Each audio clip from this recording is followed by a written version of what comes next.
Okay, all right, everyone. Can someone confirm that I'm audible? Yes, ma'am, we can hear. All right. All of you are at home, or some of you are in campus as well, as of now? Ma'am, none of us are in campus. All of us are at home. Okay, okay. So in uh, some of the last class, one of you was asking me for the grading policy. You can see the grading policy on your screens, and maybe you can make a note of it if you want, or take a snapshot and keep it with you. Anyhow, it will be available in the recordings of the lecture. So when I actually showed you in the first class, we had some marks for the classroom participation, but then some of you came offline and not everyone was in the online mode. So that's why I sort of removed that component, because probably online students will sort of find it slightly difficult to participate. Right? So I have removed that component and I have adjusted that in other components over here. All right, so let's get started. So in the last class, if you remember, we were talking about some file allocation schemes. Can someone remind me what three schemes we talked about? So all of our files, they are stored on the hard disk, and how you can actually store them on the hard disk in which particular manner. And there were three strategies which we discussed about. Can someone name them in the chat window, or you can unmute yourself and speak?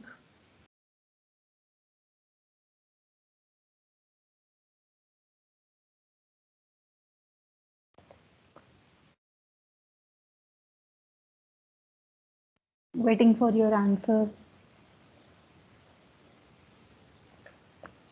No one? Okay, Mika says indexing. Yes, index relocation was one which we discussed about. Okay, let me write it down. So index relocation, what else? Index relocation was the most, I would say, tricky one which we discussed, and there were two simple methods of file allocations. Which are those?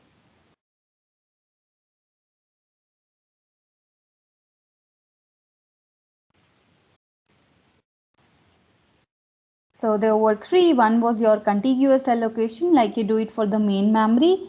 Other one was the linked list allocation, and last was your index allocation. In contiguous allocation, whenever you have to store a file, you just store it in the subsequent sectors, in the contiguous sector, right? So that's like the most straightforward way of doing this. But that results in your external fragmentation. So we could have your linked list allocation, where whenever you store one block of your file in one particular sector, let's say sector number 1, there will be a small part reserved here which will point to the next sector where the next part of this file is stored. So maybe the next block of this file is stored in sector 10.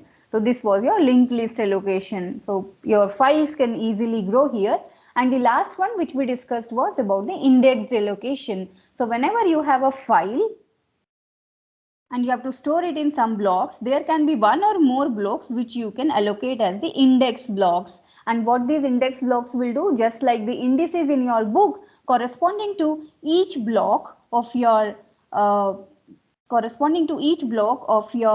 file, they will store in which sector they are. So maybe your block 0 is in sector number 10, block 1 might be in sector number 2, block 2 can be in sector number 13. So something similar to the page table. So whenever you have to search for a particular block, you can look up in the index table, and that will give you the sector number of the corresponding block. All right. So let's see two questions on this. So let me see if any of you can answer this. So your disk blocks, they are addressed, right? So you have a large number of blocks in your disk. So let's say first block is B0, second block is B1, third block is B2, so on and so forth. You have some Bn number of blocks, right? And or let's say Bn minus 1 if it makes better sense. And you actually use 16 bits to address your block. So each of these blocks is addressed, just like how we were addressing words in the memory, we are addressing blocks on the hard disk. It takes us 16 bits to address these blocks, and then your size of one block is 1 KB. All right, so see the block size varies. So 30 years back your block size was just 512 bytes. As you would have noticed in the video which you saw in the previous class, the density of the hard disks, it's increasing like anything. So today you can actually have, I think, close to even 2 kilobytes on one block. So assuming that one block size is 1 KB and your index block is also 1 KB. So you just have one index block for one file, and this index block, it can hold 1 kilobyte of data. So what is the maximum possible file size which you can store on this hard disk? Is there any limitation on the file size? If yes, what is the file size? And then let me mention here, there is only one index block per file. You cannot have two index blocks.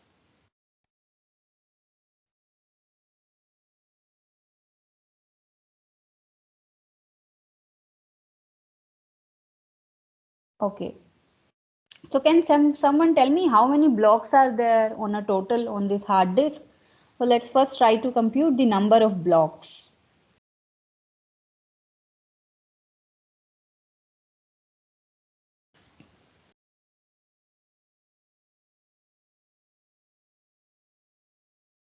So this you must answer. Yes, correct, Mihika. Right, so we are using 16 bits to address one block. So on a total, we will have 2 raised to the power 16 blocks. So you can also calculate the size of your hard disk from here. What will be the size of the hard disk? Your one block, it is 1 kilobyte, right? And we have 2 raised to the power 16 blocks. So your size of the hard disk will be 2 to the power 16 into 1 kilobyte, right? Which is 2 to the power 16 kilobytes. You can also express it in a few fraction of a megabyte here. All right. So we now know that we have 2 raised to the power 16 blocks in our system. All right. What next? So whenever you store a file, we are going to use an index block, right? And this index block will tell me where are my file blocks. So let's say this is my index block, and this entire index block, this is 1 KB in size. All right. So now can you tell me how many entries can this index block have? You see, we are using 16 bits to address one disk block, right? What is index block having? Corresponding to each block of your file, it will tell you in which sector it is. And again, to represent a sector, how many bits we will need? 16 bits, because the sector size is same as the block size. So each entry in your index file, it is 16 bits. So now can you compute and tell me how many entries can your index block hold?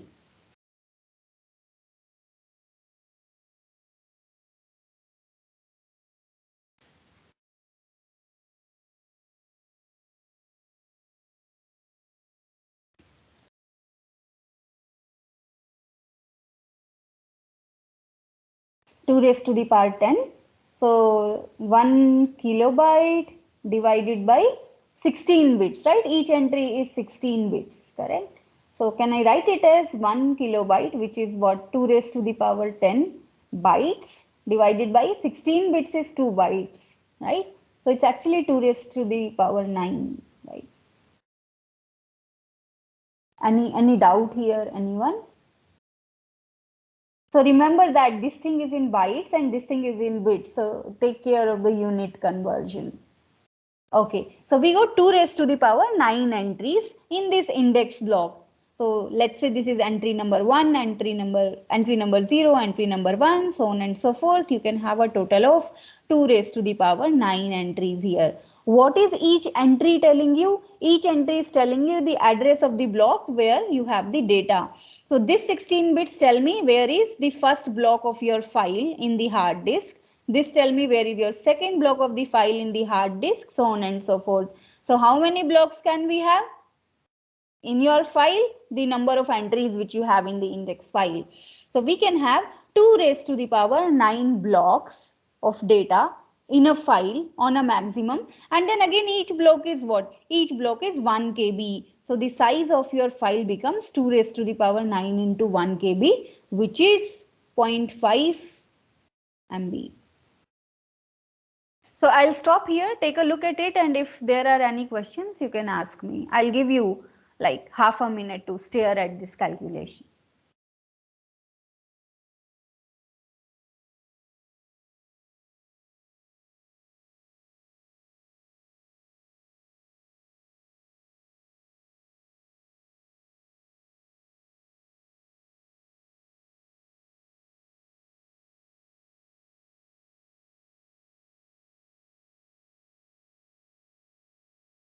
All right, let's move further. Look at this now. So the same question, but assume that instead of one level indexing, we are now using two level indexing. So what we'll do in two level indexing, what is the idea? So again, one file, it will have one block for indexing, right? One index block. So this is your one index block. It will be having your hard disk addresses in each of its locations, but each hard disk address here, it will not be the address to a data block or to a file block. It will be the address to another index block, right? So this is another index block. This one will point to another index block, so on and so forth. So each of these are pointing to different index blocks. And after that, each of these index block, it will be actually pointing to a data block. So our aim here is to compute how many data blocks can we address. So there are 2 raised to the power 9 entries in the index block. This we already calculated, right? For each of the 2 raised to the power 9 entries, you again have 2 raised to the power 9 entries here. Right? So if you look at the second level here, how many entries are there? 2 raised to the power 9 plus 2 raised to the power 9 plus 2 raised to the power 9. The same thing, 2 raised to the power 9 times here. So I have 2 raised to the power 9 into 2 raised to the power 9 entries here on the second level. And corresponding to each entry, you have a file block. So this is also the number of file blocks you have. And again, each block is 1 KB. So what can be the entire size which you can store here? 2 raised to the power 9 into 2 raised to the power 9 into 1 KB. Now this comes out to be 0.25 gigabytes.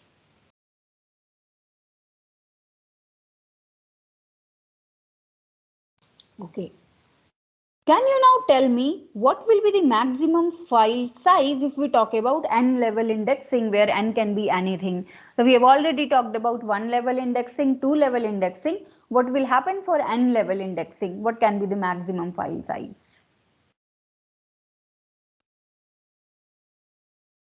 I'll give you 1 minute to think about it. So can you give me the formula for maximum file size here in terms of n?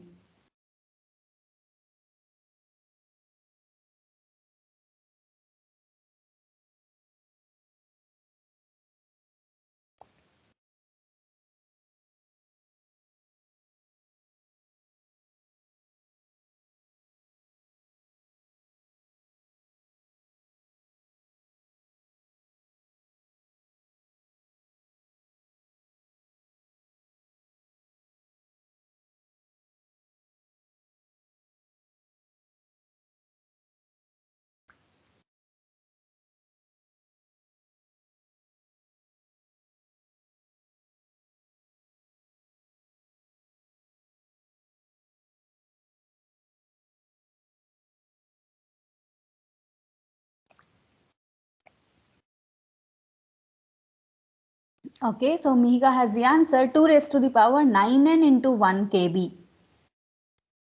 Anyone who agrees with this? Yes. Shagufta has the same answer. Any upvotes?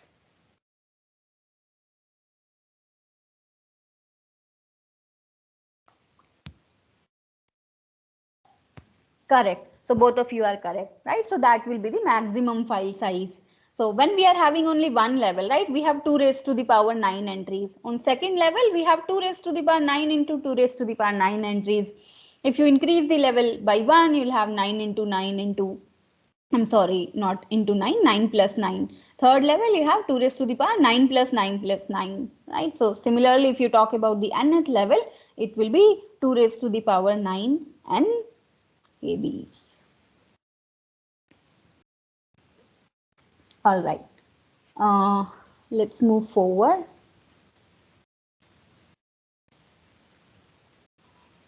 Just a second.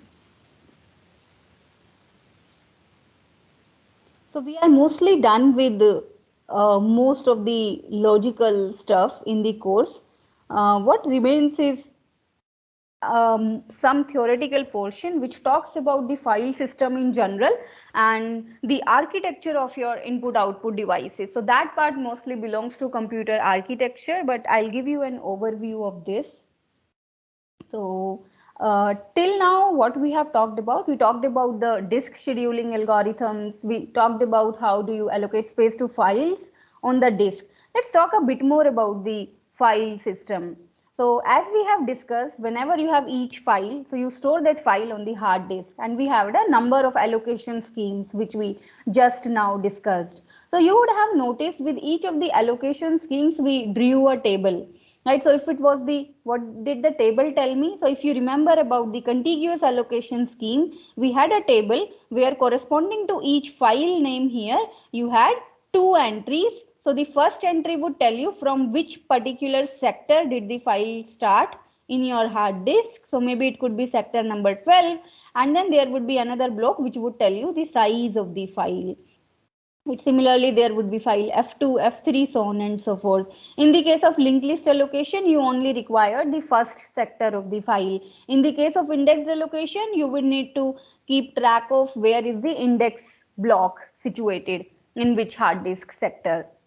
So all this bookkeeping needs to be done, and then there should be someone who does this bookkeeping, right? A bookkeeping which has the mapping of the files with their hard disk location. So this bookkeeping, it is done by file system, which is again a software and is a module of your operating system. So basically you should have some data structures and some algorithms to do all this bookkeeping, and that's your file system. And then different operating systems, they have different file systems. So as you can see, Windows only uses one file system, which is NTFS. Do you know the full form of NTFS? So prior to NTFS, we used to have this file allocation system, which was FAT. So I think most of you would have heard about the FAT file system. So FAT is file allocation table. In 1993, Windows came up with this particular file system, which is new technology file system, right? And this file system provided you some significant advantages over FAT. So you could basically address bigger files, you could address bigger hard disks, and it was also more secure. So Windows have only one file system, but still NTFS is also mostly about a simple table. So you'll have like one table which will have entries. Each of the entries, they'll be tell you what is the file and the folder, and corresponding to each file and folder you'll have quite a lot of information. What information? We'll talk about that now. So one of the important information which you'll be having here is where is this file situated on the hard disk. If you talk about Linux, so it has a number of file systems. So if you are currently on a Linux system and you want to see which file system you have, you can use this command on your terminal. So it will tell you which file system you have. So most of the Linux system, they have ext4 or ext3 file system. So in the systems which are used as your daily purpose computers. And then there are more. So in Linux, you also have one file system which is XFS file system, extends file system. This one is mostly used in servers. And then this one actually makes use of the data structures of binary search trees for quick lookup into your data. Then you have something called a ZFS, zettabyte file system, and it gives you a different functionality. So this one is generally used if you have to store a whole lot of data, and what you are more concerned about is that your data, it shouldn't be lost. You have some more, something like BRTFS. It is a B tree based file system. So there are so many file systems. Which one should we use? So each of these, they have a different purpose. And then as to which one is best, that depends on what do you want to do. So are you mostly reading or writing? If you are mostly reading and not writing, maybe you should prefer some other file system. And then do you have a lot of small files, or do you have a small number of big files? So we'll also talk about this problem which might arise if you have a lot of small files on your system. And then which file system to use can also depend on what kind of access you are doing, right? So we talked about sequential access and random access. So there are some file systems suitable for sequential access, some for random access. So see, let's say if you are mostly doing sequential access and then most of these are just only read accesses, right? Then you can simplify your file system a whole lot. You need not use any index file allocation there. You can simply use a contiguous file allocation, because anyhow you are not rewriting on your disk. You are just doing a reading from the disk, and that reading is always sequential. So better to use a contiguous file allocation there, and then you can have a corresponding file system there. So it again depends on what is your requirement, that which file system should you use. But overall, the objective of all the file systems is to better organize your files. So till now we haven't even talked about the definition of a file, as in all of us definitely know what are files on our system, but can someone tell me what could be the formal definition of a file? If someone asks you to define what is a computer file, what will be your answer? Any guesses? So what is a file according to you?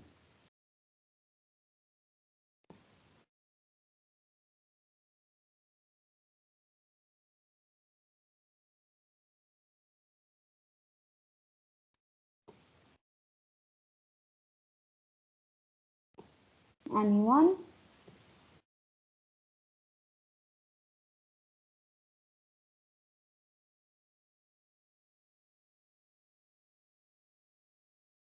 So normally you can define your file as a collection of logically connected data. It's like quite a simple definition. And then again, this logically connected data, it is in some unit, and then you give some unit some name, which is nothing but your file name. But then again, you can say why it need to be logically connected data. Actually, you can also have logically disconnected data in a file. So even you can even remove this term logically connected from here. But the idea is, in that case, your file will not make much of a sense. So most of the time, the data which you have is logically connected. Talking about the organization of files, so this also most of us know that our files are organized in a tree-like structure, right? In a hierarchical structure, something like what is shown to you in this figure here. But then this was not always the case. So if you look at the primitive computers, there were different structures used. So we'll also talk about these structures in a while. So normally you have this structure today. So if you talk about the Linux operating system, it has this root folder which is sitting at the top, and then root folder can have subfolders, subfolders can have subfolders, and they can have file. So if you look at this hierarchical structure in the form of a tree, so we can realize that your files, they will always be the leaf nodes, right? What will be the internal nodes? Do you know what are internal nodes? I can say that all the leaf nodes will be files, right? And the internal nodes here, they will be your folders and subfolders, correct? And then if you talk about Windows, in Windows we do not have root. In Windows we have C and D drives. So generally we say that C and D drives, they are the partitions of the hard disk. And now what is a partition? Partition is a very logical thing. So partition is actually a way to tell your computer that you want to partition your hard drive into a number of logical disks. So we know that on a whole, the hard disk is a one big hardware. But what we want we want our computer to logically partition this hard drive into two separate drives. And then one of the drives we would want to use it maybe for the operating system. In that case, it could be C drive, and then one part we want to use it for the user file. So that would be the D drive. And why would you want to do that? Why would we want to have these partitions? So the idea is to have a logical difference between the operating system files and the user files. So in case, let's say your system crashes, so maybe some of the program files in your C drive, they get corrupted, also corrupting the adjacent sectors in your hard disk. But in that case, probably your personal data, which is in the D drive, still remains safe, right? Even if your computer crashes. So overall, if you look at the file structures today on most of the operating systems, you will have this hierarchical tree-like structure. But then if we talk about disk, we know that disks do not have a tree-like structure. Disks have sectors and tracks. So again, there should be someone who should figure out if, let's say, I access some file in my computer, let's say inside C, inside IATI, there is some file, let's say my file.txt sitting here, there should be someone who would tell me where exactly this file sits on your hard disk, right? And that someone is the file system, nothing but a collection of your data structures and algorithms which tell you what is where. So how exactly does it work? Let's talk a bit about that. So whenever you create a file, and can you tell me what do you think will happen when you create a file on your system internally? What all should happen?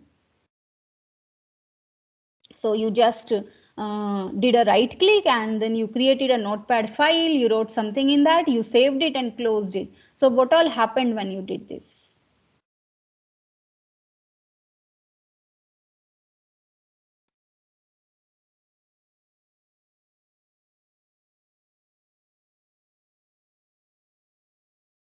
All right. So when you create a file, so first of all, definitely there is some content inside your file. That content should be written to some place in the hard disk, and then we should have a mapping where exactly is that content in the hard disk. So that address should be stored at some place. Another thing which the operating system does is whenever you create a file, there are two things corresponding to the file which are created. One is the name of the file, which definitely we give, which is used internally by which is used externally by us. There is one thing which is used internally, which is called the file identifier. So even you can look at these identifier in your Windows and Linux systems. In Linux, you can simply issue this command ls-li to look at the identifiers of your different files. So internally, your system will be using these identifiers to access the file, and then um, so I have, yes. So here you see a snapshot from my system, right? So in addition, there is all this information which is also stored. So this information is nothing but the metadata. So all of us know the definition of metadata, right? Data about data. So our file is the data here, and all these attributes which you could see by right clicking and going to the properties, this all is the metadata which stores some additional information about your files, like who created it. Who created it means there can be multiple users on a file system, right? You could log in from multiple accounts inside a computer. So which is the user who created this file? When did he create it? What permissions do other have to access this file? So which are mostly required for your file protection.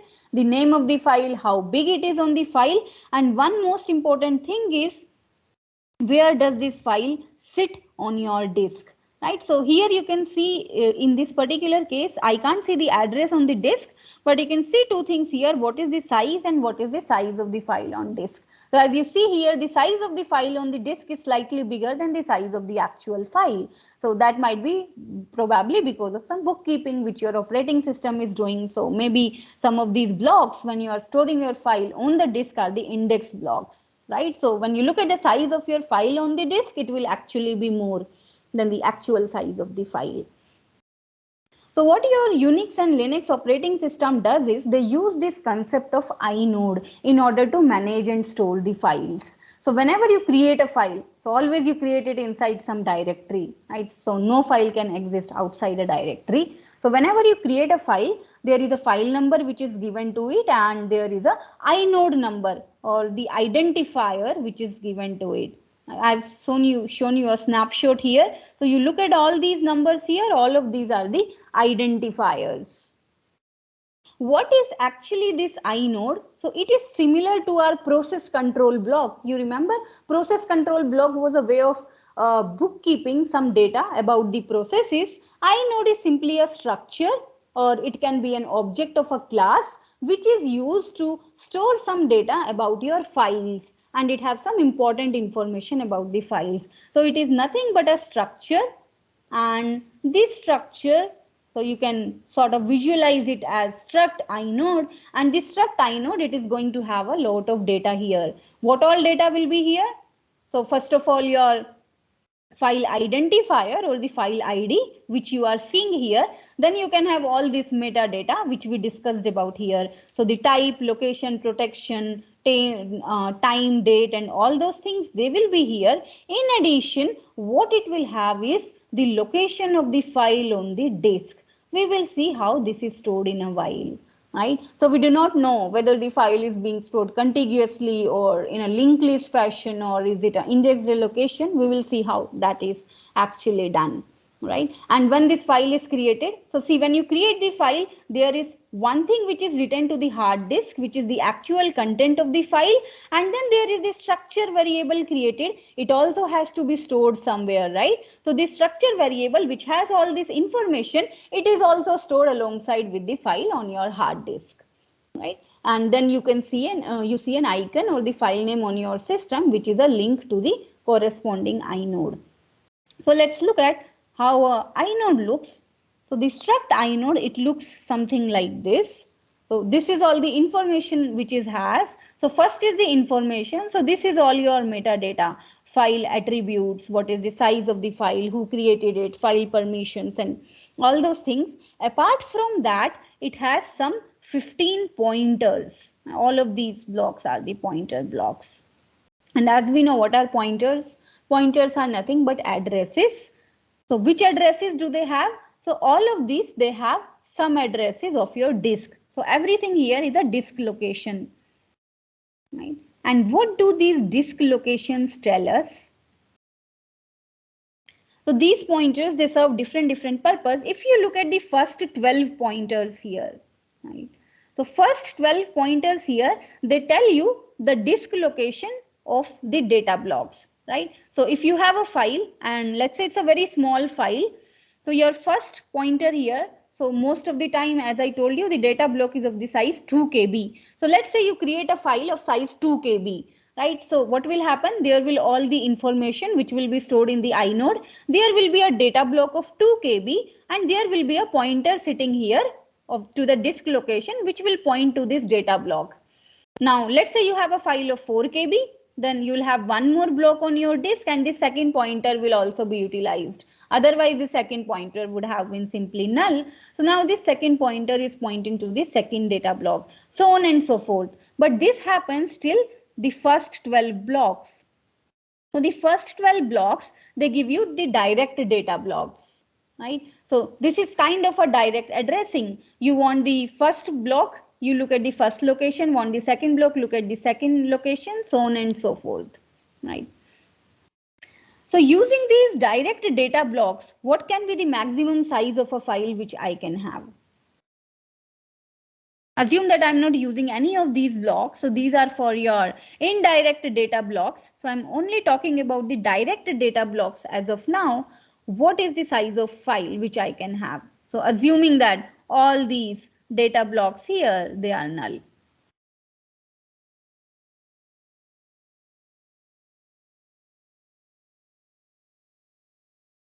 Simple calculation.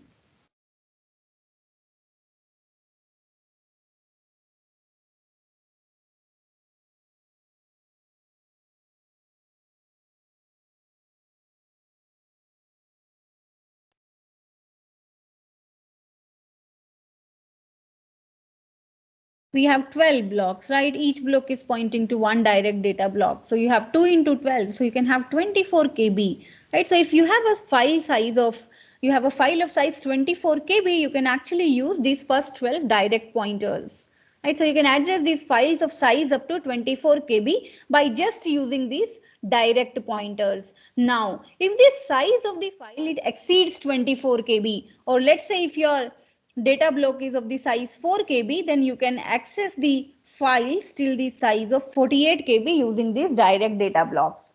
And now let us say the size of your file grows. Let's say it's something greater than 48 KB. Now you will start making use of this 13th pointer here. So this 13th pointer here, it is an indirect block pointer. So it is nothing but an indexed allocation.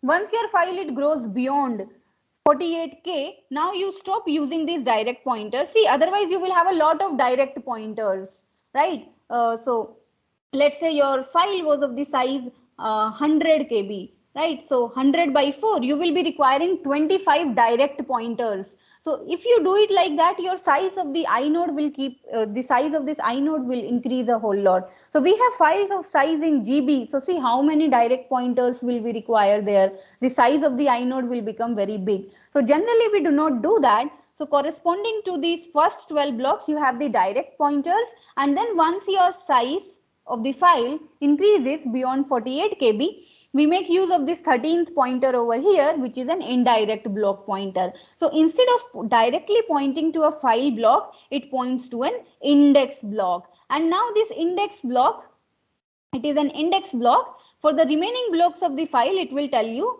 their indices. So where is the, so we have already addressed 12 blocks here, right? So for the 13th block, what is its address in the hard disk? For the 14th block, what is its address in the hard disk? So on and so forth.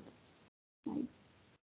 So using this first indirect block, 13th block, how much size can be addressed? So till first 48 KB, we are using the first 12 blocks, right? So assume that your hard disk address is of 4 byte, right? Let's say each entry here is of the size 4 byte. So the same calculation which we did earlier.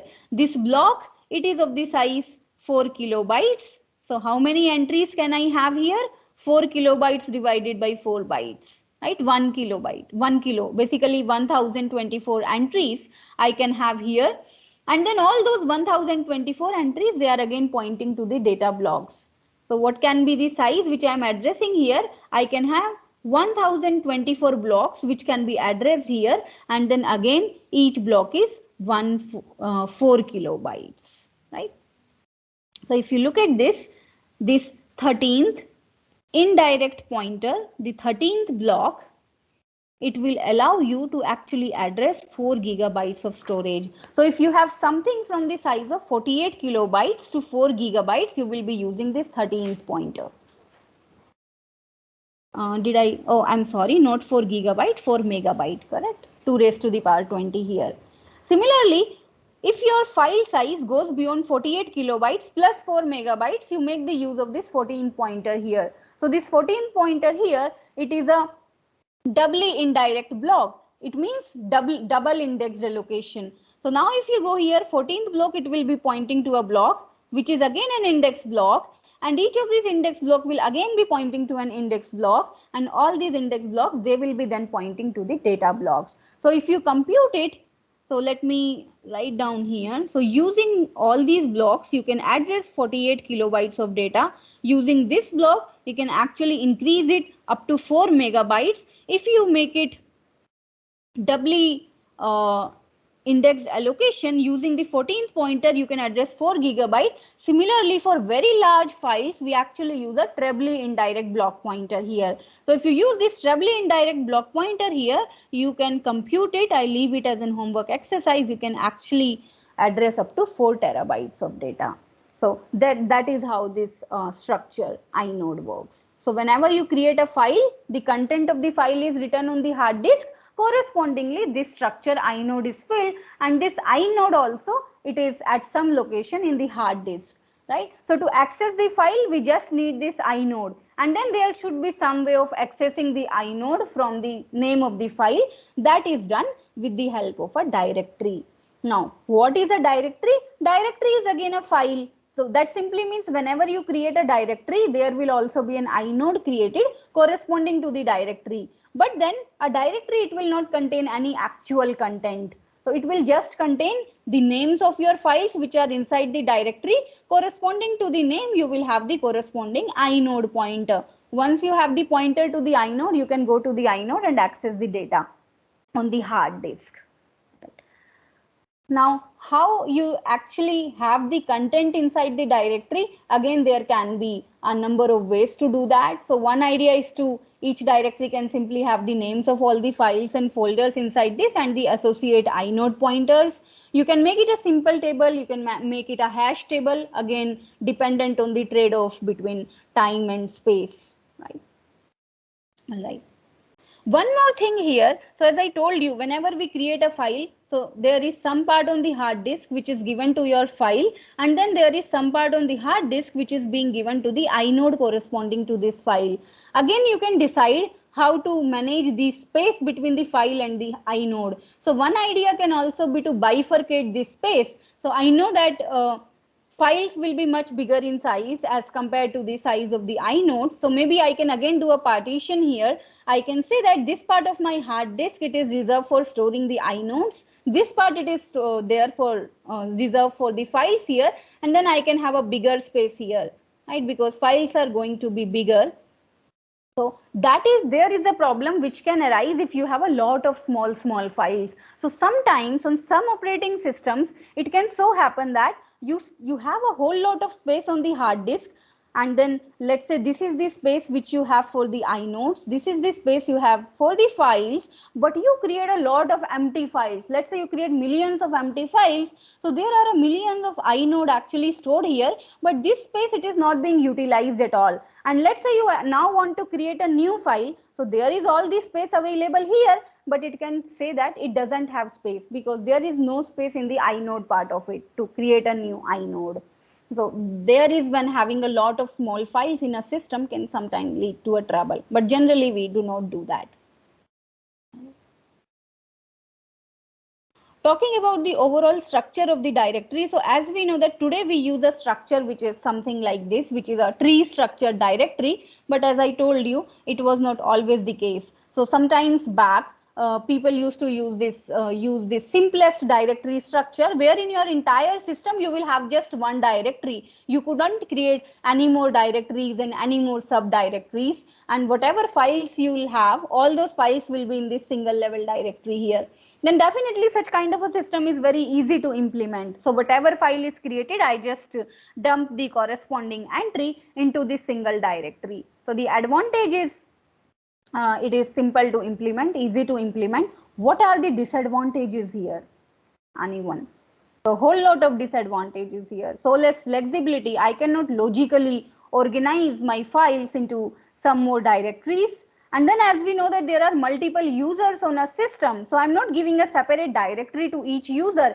Every user is having the same directory and every user is going to use this. So essentially there is no protection and security of the files. And then name collision is the another problem. Let's say one user created a file called os.docx, and then there is one more user who also wants to create the same file. It is not allowed then because someone else has already taken it. So just like how it happens with your Gmail IDs, so the same thing will start happening. Name collisions will start happening. So looking at this, that each user should have their own directory, there was this another approach which was proposed, which was using a two-level directory. So here what you can do, you can have a master directory. In this you will have a directory corresponding to each user, and then each user can create more files inside their own directories, right? So if you see here, a user, it has one directory, but then again a user cannot create more directories inside this one directory. So user can just create files inside his own directory, but no more arrangement of files. So here sort of you can have a protection. One user will not allow to see the files of some other user, but then again flexibility is still less. And one more thing which you cannot have here is, what if two users want to share some file? Let's say this user, he wants to share this file with this particular user. It's simply not allowed in this kind of a directory structure. And then definitely the next idea is to have a tree structured directory. Again, there can be multiple users. So as you see here, multiple directories, and then directories corresponding to each users. Each users can make further more subfiles and subdirectories. So it appears like we use this tree structured directory in our modern operating systems today, but actually we do not use this. We use a slight modification of this, which is called a acyclic directory structure. Why we use this? In order to show you that you should realize that even in tree structured directory, what if two users, they want to share a file with each other? How is that done? So that is allowed with the help of something which is called a acyclic directory structure. So how exactly to do that? I'll show you by just give me a moment. So Maybe I'll show it to you tomorrow, because it will take some time. So we'll go to the terminal and we'll try to share files between the users, and we'll try to see how many ways are there of sharing for these files. So this one I am keeping this for tomorrow. This we are going to discuss tomorrow. All right. So remind me in case I forget this. Anyhow, so we use this acyclic directory structure today. Now see, you can have all the files in a folder. So this is a folder.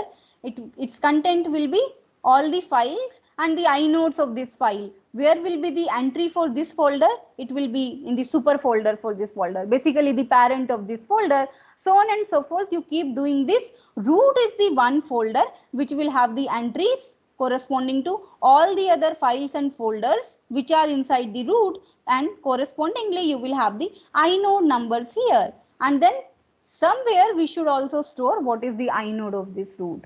That brings us to the concept of mounting a file system. So all of you might have heard of this term about mounting. So what exactly is mounting? It's very much similar to how you mount a picture on the wall. So I can mount a picture on the wall temporarily, right, on a nail, and whenever I want to take it out, I can just remove it. So the term actually comes from your earliest computers, when most of your media, it was removable. So let's say you had to read a tape. So you would actually put that tape in the tape drive, right, and you will read it. And then you want to read some other tape, put some other tape in the tape drive, and you could read that. So all the tapes, they would be like temporarily read by your system. And what we should realize here is, look at this. So your actual computer, it will be having some hard disk, right, and the files will be stored in the hard disk, and there would be a file system here. So let's say this file system here, it's a Windows computer, or if it's a Linux computer, there is this ext file system. And when you are actually inserting a tape in this system, plugging in a tape, the tape also has a file system of its own, right? So how does this file system incorporate the file system of tape in its original file system? So how that is done, that is called mounting. So it's basically a process that allows this file system of your tape drive or maybe some other device to be accessible to your operating system. So as a very good example of this today is using your pen drive, right? Whenever you plug in a pen drive on your system, there is a new directory which is created for your pen drive that is merged in your original file system, and now you can access the contents of this pen drive just like you would access your own file system. Right, so you would have seen it when you plug in a pen drive into your let's say Linux operating system. You have a folder for device, so it creates a subfolder here, SDB1, and now this SDB1, this is nothing but this is the file system of your pen drive. You can access it, and when you remove this particular folder, it would be removed from your system. So mounting, it is just like creating a symbolic link. So this symbolic link here, SDB1, it will point to nothing, but it will point to the inode of that corresponding folder. So in this case, inode corresponding to your pen drive. Right. If you look at the root file system, so root is by default mounted, right? So as soon as you boot your system, it is mounted. One last thing which we will talk about in the file system is about the file protection. So file protection, if we talk about Linux, so we know that we can change the file permissions with the help of this chmod command. So what exactly chmod does? So if you talk about Windows, so Windows has a simple table. In that table, you will have all the file, and corresponding to each file, you will have a group of user. Let's say there are two users, user 1 and user 2. It will store what all permissions user 1 has, what all permissions user 2 has, so on and so forth. Linux uses a different concept. Linux uses the concept of these entries here. So there are these 10 entries which are associated with each file. If you look at first entry here, it will simply tell you whether this particular file which you are referring to, is it a directory or is it a file. The next 3 bits, right, you can see it's read, write, execute in this case. The next 3 bits, they tell you the owner permission. So the person who has created the file, what permissions does he or she have. Next 3 entries tell you the group permissions. So whenever you create a file, there are certain groups created inside your system, group of users. So this file, it could be belonging to one group. So there could be group like, let's say one group which is private, one group which is personal. There will be some users in the private group, some users in the personal group. So this file, it might belong to the private group, right? So what is the group permissions for this file? And this one is for the remaining users, the other users, what all permissions do they have, and then you can change all these permissions with the help of chmod command. So I'll stop here regarding the file system. So tomorrow I'll show you how to share the files. We share the files using two kind of links. One are the hard links, other are the soft links. So all of you must be aware of the shortcuts in Windows, right? So Windows has only this concept of soft links, which are the shortcuts. What exactly are shortcuts? How do we create them? Linux has this one more concept of hard links that we'll discuss tomorrow. We'll also discuss about the last topic, which is the input output system tomorrow, right? Just give me a moment. I'll share I want to show you something. So we'll soon start with the review session. So see, I've already flowed.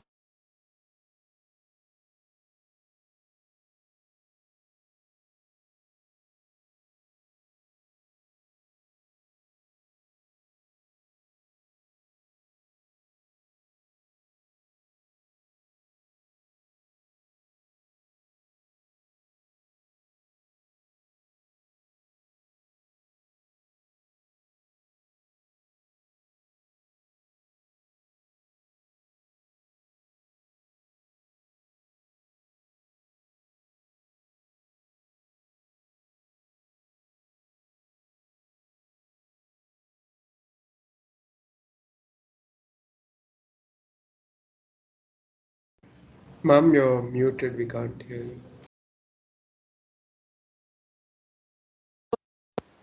you. Okay, all right. This is really sad that some of you do this being in the third year. All right.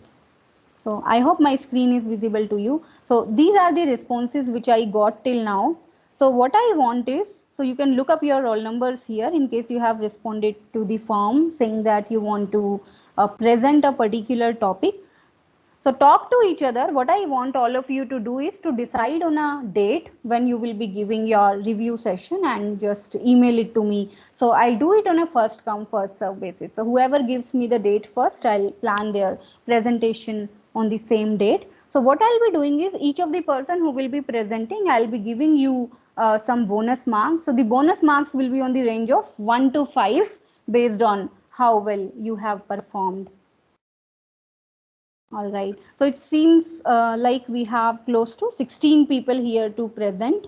Others of you who want to present, I'm giving you some time. So I think that the form is still open. In case you want to present, I want you to fill these entries in the next 15 minutes. So based on your choice of topics, I'll send you an email asking you for the date when you will be ready to present. And again, I'll be allocating the topics on a first come, first serve basis. So just give me time. You can see the link to the form in the chat window. All right.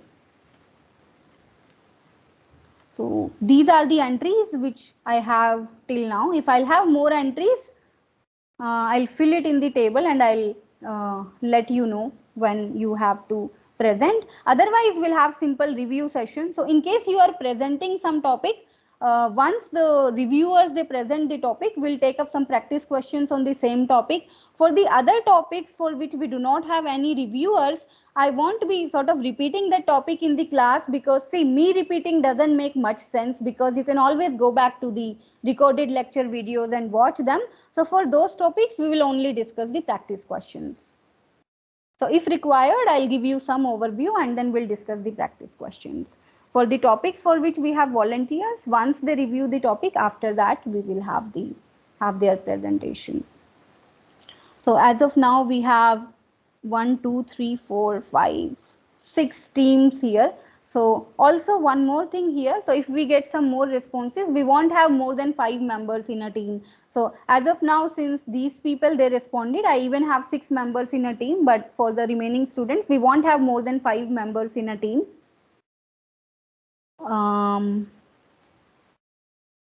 What else? So all the people whose names are here, you can just take a look at this, whom you are teamed up with, and send me an email telling me what will be a convenient date for you to review these topics.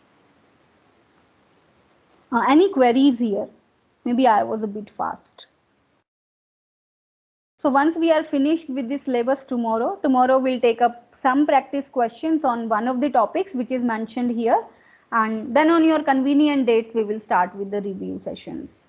For the remaining sessions we'll keep practicing some of the practice questions. So I actually want to lock this today. So in case you want to fill this form, maybe you have a class after this. I'm giving you the time till so I'm giving you today's full day. So take today's full day and fill up the form. I'll log this form today, and from tomorrow I won't look at this form. Whatever reviewers I have by today, I'll log them up, and then we'll decide on the dates when we'll have these presentations. Can I choose another topic? So let me know your roll number and your topic. I'll make the change right away. 507. I'll do TLB. Okay, I'll do that. Thank you, ma'am. Anyone else here who wants a change?